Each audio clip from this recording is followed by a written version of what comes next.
বন্ধুরা, কেমন আছেন সবাই? আজকে আমি এমন একটা খবর নিয়ে হাজির হয়েছি যেটা হাজার হাজার সরকারি চাকরিজীবীর মনে নতুন করে আশার আলো জ্বালিয়ে দিয়েছে।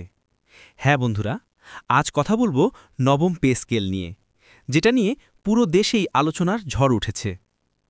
অনেকে আমাকে মেসেজ দিয়ে জিজ্ঞেস করছেন, বেতন কি বাড়তেছে? কবে থেকে বাড়বে? নতুন স্কেলে গ্রেড ভেদে কতটা পরিবর্তন আসতে পারে? সব প্রশ্নের উত্তর থাকবে আজকের ভিডিওতে। তাই আর দেরি না করে আজকের ভিডিও শুরু করছি। আর যদি এখনও চ্যানেলটি সাবস্ক্রাইব না করে থাকেন, আগে সাবস্ক্রাইব করে বেল আইকন অন করে রাখুন, কারণ ভবিষ্যতে সকল আপডেট আপনিই সবার আগে পাবেন। চলুন শুরু করা যাক। মূল আলোচনা। নবম পে স্কেলের সর্বশেষ অবস্থা। ১. নতুন পে কমিশন গঠন করা হয়েছে। বন্ধুরা, সরকার ইতিমধ্যেই একটি নতুন পে কমিশন গঠন করেছে। এই কমিশনের মূল কাজ হল বর্তমান বেতন কাঠামো পরীক্ষা করা, কোন গ্রেডে কত বাড়ানো দরকার তা বিশ্লেষণ করা এবং নতুন পে স্কেলের একটি পূর্ণাঙ্গ প্রস্তাব তৈরি করা। কমিশনকে প্রায় ৬ মাসের সময় দেওয়া হয়েছে রিপোর্ট জমা দেওয়ার জন্য। অর্থাৎ এখন কমিশন পুরোপুরি কাজ শুরু করেছে। এটা সরকারি চাকরিজীবীদের জন্য বিশাল সুখবর, কারণ নতুন স্কেল বাস্তবায়নের আগে কমিশন গঠনেই প্রথম ধাপ। ২. কখন ঘোষণা আসতে পারে? এটাই সবচেয়ে বড় প্রশ্ন। উচ্চ পর্যায়ের কর্মকর্তাদের মতে নতুন পে স্কেল পর্যায়ক্রমে বাস্তবায়ন করা হতে পারে। ২০২৫ সালের শেষ দিক বা ২০২৬ সালের জানুয়ারি থেকে নতুন স্কেল কার্যকর হওয়ার সম্ভাবনা রয়েছে। অর্থাৎ বেতন বৃদ্ধির ঘোষণার এখন আর খুব বেশি বাকি নেই।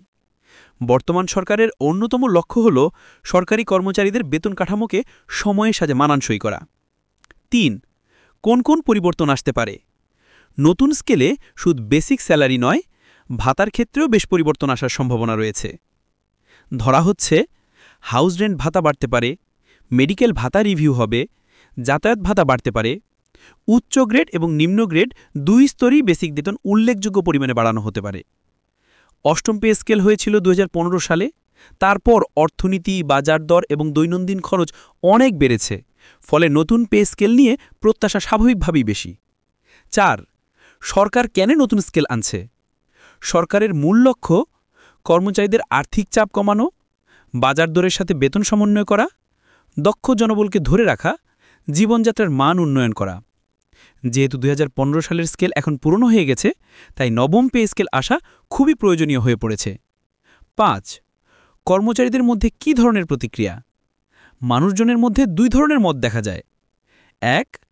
অনেকে খুবই আশাবাদী, বলে এবার ভালো কিছু আসবেই। আবার কেউ কেউ বলছেন, দেখি কবে ঘোষণা আসে। কিন্তু বাস্তবতা হল পে কমিশন গঠন মানেই সরকার সিরিয়াস, আর রিপোর্ট জমা দেওয়া শেষ হলে যে কোনো সময় বড় ধরনের ঘোষণা আসতে পারে। ৬. কোন গ্রেডে বেশি লাভ হবে?